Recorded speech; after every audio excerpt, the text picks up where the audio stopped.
Hi, congratulations on your new RV. We're really excited for you. Please make sure before you're signing that you bring the following items with you. If you're a cash buyer, please make sure that you bring a cashier's check, no personal checks at time of signing, or you may bring actual cash.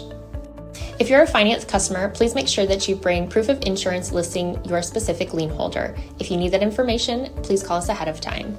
Also, make sure that you bring all valid driver's license of all persons that will be listed on the title. If you have a trade that you're trading in with us, please make sure that you bring your 10-day payoff, as well as your title and all persons who will be listed on the title of that trade.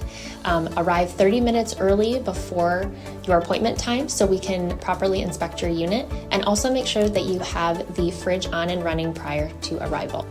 If you have any questions, please feel free to give us a call at 810-686-0710. Thanks so much. Have a great day. Hello, this is Mike with TradeWinds RV Center, here to congratulate you on your purchase of your Jayfeather X23B hybrid travel trailer. I'm here to walk you around it, show you how to use a few things, get the best out of your camping experience. Let's start by talking about arriving at the campsite. A couple things to take into consideration when parking. Your awning, there'll be plenty of room for your awning to come in and out. Both of your bunks, got the back one open already. See about how far those come out. Be plenty of room for them to come out on both ends. And then I want you to think about where your power and water connections are going to be. Your power is all the way at the rear on your driver's side of your tow vehicle, and your water is going to be in front of the slide for camp connections, so toward the front on your driver's side of your tow vehicle. So park accordingly so you can utilize facilities at the campsite. Once you get there, first thing you do is get yourself level. I do recommend bringing in your slide, find the center of your unit, put a stick on level there, and have someone watch that while you come to your power tongue jack and lower or raise the unit to your level. You have a night docking light and a manual override underneath that plug for that hand crank right there in case you can't get this open, in case you happen to lose power. It's all the way over here on me. Speaking of power, check your battery posts now and then. Make sure those haven't wiggled loose as you're going down the road. Once you get your unit level, next thing we're going to do is stabilize it. All four corners of the unit, you have these stabilizing jacks. 3/4 inch hand crank, crank them down. You can use an impact driver or a drill gun. I just recommend that you slow down when you get to the bottom, because remember, these are stabilizing jacks, not leveling jacks. I recommend stabilizing jack pads. Jack pads are going to protect the feet of your stabilizing jacks from dirt, debris, hot blacktop in the summer. Better distribute the weight. Just a good investment. Use your 10% off coupon. Grab a 4-pack of those, put them down, and just run these down until they're taut. Once you start to get any type of pressure on here, down onto the jack pad, you know you're down far enough. Because remember, these are stabilizing jacks, not leveling jacks. All we're trying to do at this point, we've already got it level, we're just stabilizing it. Put down 2 in the front, 2 in the back. Once we got our unit level, stable, we can hook up our power and water. A 30 amp cord plugs in the back here. If you have green light here, that means you have power to the cord. The way they go on now, wiggle in, turn to the right, and then put on your black washer. Now at the end of that 30 amp service, if you need to plug in at home sometime, there's a 30 to 110 adapter that comes in your convenience pack. Got your power hooked up. Let's plug into the water system. Your city water connection or your camp water will be up here. First and foremost, your water pressure regulator. This water pressure regulator is going to reduce the water pressure to 40 to 50 psi, protecting the lines in your unit. Use this when putting fluid in here. You don't know what the water pressure is at different campsites. Hook that up, hook the hose up, but don't turn your hose on yet. Right next to this is your hot water heater. All we're doing at this point, this will lift right off here, is making sure our drain plug's back in. Make sure you got that in there nice and snug. Plumber's tape is recommended, not putty. Once that's in there all the way, then you can go ahead and turn on your hose. After your hose has been on for a little while, go inside, open up your water taps. Once the air is out of the lines and water is coming through those, you know your hot water heater is full and you can turn it on from indoors. There is an electric element right here. The only time you ever want to turn this on here is if you're hooked up to 110. Turn it on here as well as indoors electric. Hot water heater doesn't seem to be working. Push to reset. Come and see if these are bubbled out. If they're bubbled out, you simply press it back in, and then your pressure release valve. So let's say we're gonna go camping and we're not gonna use city water. We're gonna go boondocking somewhere. In that case, we're gonna fill up our freshwater or potable water tank. That is right above your rear tire here. Simply fill this with a hose. No need for a water pressure regulator. Two ways to tell that it's full. One, there's an overflow valve right there, or two on the inside where you check the levels of your tanks and your battery. Hold the fresh water button down, and that'll tell you when this is full. Just remember, when using potable water or fresh water is when you're going to want to turn on your water pump. Don't turn on your water pump when hooked up to the city water. That's already pressurized. All right, we're hooked up with power and water. Let me go ahead and walk you around the rest of the unit, and then we'll take a look inside. Starting on your off-camp side, rear with your power. Your black and gray holding tanks, there's where we'll dump those. Your low point drains, you have your one there for your fresh water, as well as these two here for potable water, for camp water. An outdoor shower, your black tank flush, we'll talk about that when we dump our tanks. This is a flue for your furnace. If you run your furnace, steer clear of that, it'll get rather warm, and make sure that nothing is blocking in front of that. Plug in your cable or satellite at the camp here. Your fresh water.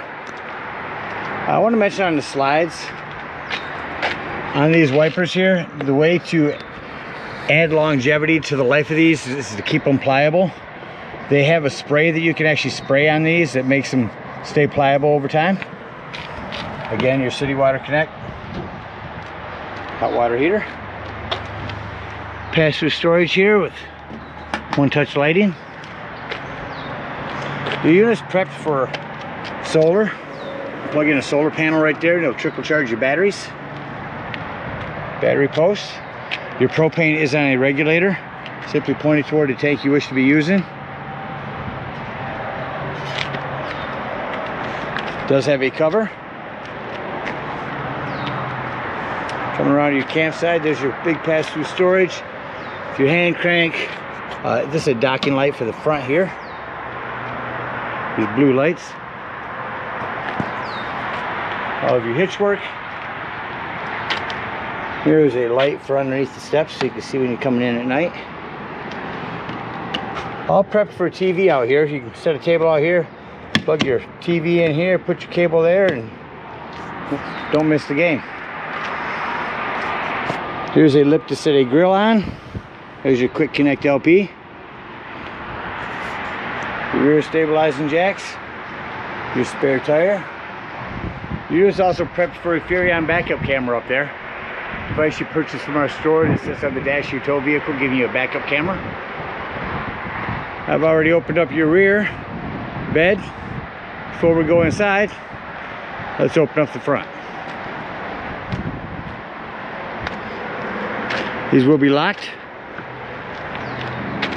with the curved deadbolt key.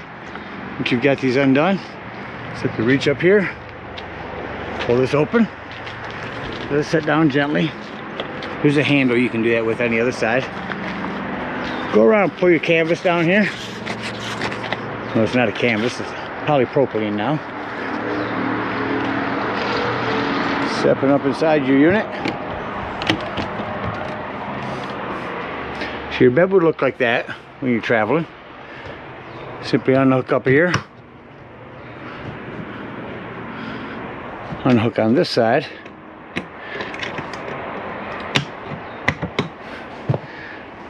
Take your mattress, reach inside here, and pull out this post. Curved on one end, straight with this little notch on the other. We're gonna flip this around. When we hook this up, you want your shepherd's hook up. This will clip in. Let's see if I can tap this with one hand here. So you pull your mattress back, place this right in between those two screws, lift up, and push out. As that pushes out, this will come up here, push your silver button in, and lock that in. Bed's all set up. Flip your mattress out. I'm going to show you real quick before I continue. Setting your table up. So this piece, your curved end will go down. Set this up on top.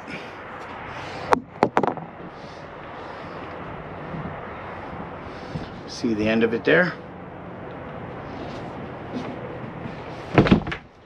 Line this up.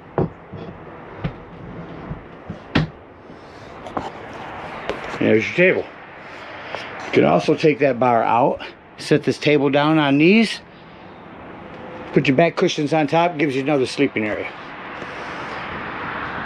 Now normally, first thing I like to point out is the fire extinguisher. Make sure that you and everyone that's camping with you knows that the fire extinguisher is located at the entry doorway. Coming up on the wall, here's your control panel.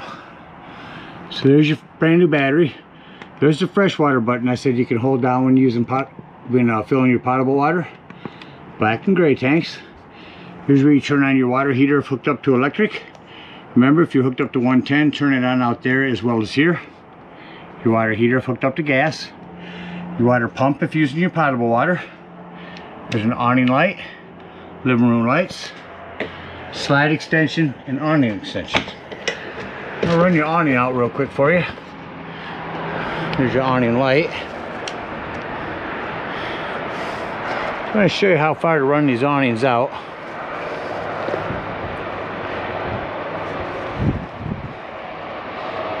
See how the bottom is white, the top is gray as it rolls? You'll see a white flap fall down right here. Once you can see your brown bar, and that's down to 90 degrees as far as you want to go. It will extend further, so keep an eye on it as you run it out.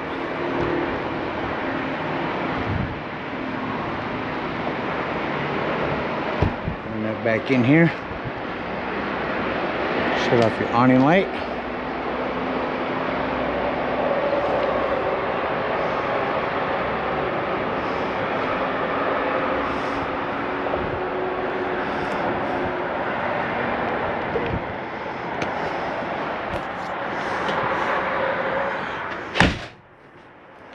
Come around the unit, you are prepped for a TV here.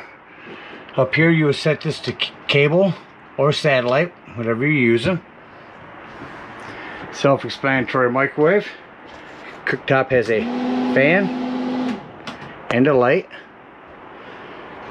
Glass top makes an excellent backsplash. Turn on your panel light. Turn this to light. Hit your spark when your gas is turned on. You'll get your flame up there. Same thing for the oven. Simply turn it to light here. Hit your spark down there. Then set it to the desired temperature. No pilot light anymore. And you also have an oven light. Turning around your kitchen here, a lot of one-touch lighting throughout the unit. All of your closet space. Your rear bunk area. Turn this light on here. Rear bunk area, do the same thing, set it up the same as up front. Down here in the back is an access panel to your breaker box and fuses. Got a little variety there. Highly recommend having a handful of those with you when you go camping. In the hallway, this is where it's wired for solar. This is a template for the techs. If you ever decide to wire this entire thing for solar, so leave that on there. Coming into your bathroom here, just want to mention this. Your light and fan that hand cranks open, and in here's where you have your 110 with GFCI reset. Around Furium fridge, controls are right there.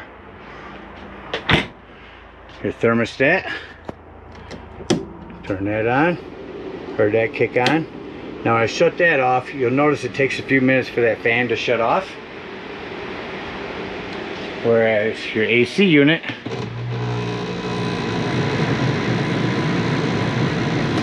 shuts off right away. Get your quick dumps on those. You have a max air vent or a power fan here, 4 different settings on that. Hand crank open as well. Your sofa, simply lift up on the front and the whole thing will jackknife down into a bed. Lift the front and pull forward on the back, and that'll set it back down into a sofa.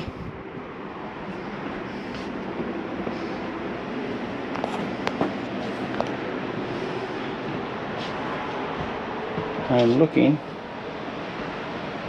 for your carbon monoxide detector. One moment. So I've located it at the end of your kitchen here. Down underneath your storage, tucked around this little corner, is your 12-volt carbon monoxide propane detector. Now the reason I mentioned that's 12 volt, that's always running off your battery. So if you are boondocking, use your disconnect one of your battery posts while you're gone to keep this running your battery down while you are gone. Furnace is shut off. That shows you about how long it takes to do. Alright, so got everything in here. Let's go ahead and act like we're leaving the campsite. So first thing I like to do, shut off my living room lights. Then I can see any individual lights that I need to shut off by hand. Looks like I left about 3 of them on here. I'm going to turn back on my living room lights. Now we're going to bring our beds in. Find it easiest to remove your tabletop here.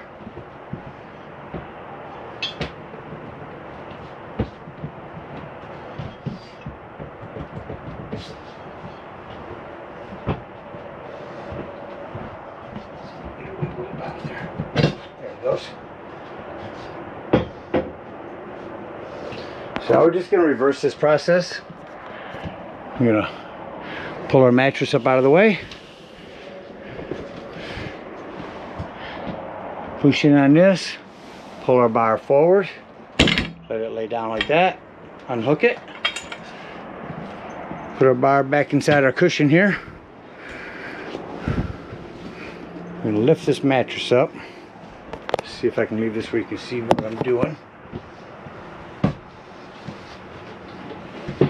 Set it right in here. And put our snaps back in that we removed earlier.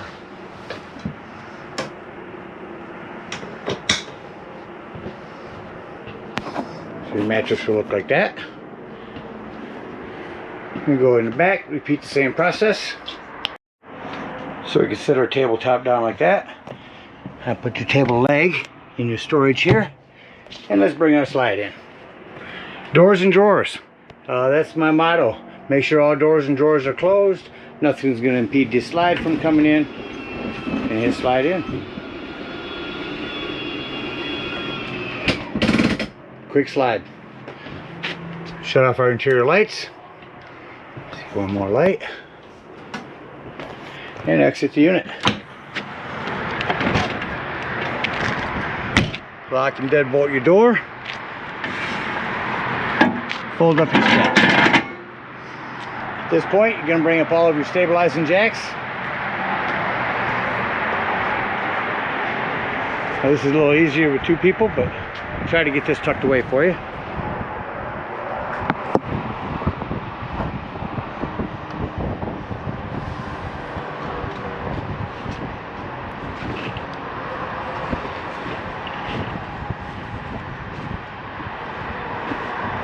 Biggest thing is to make sure your canvas is tucked in both sides. All the way from top to bottom.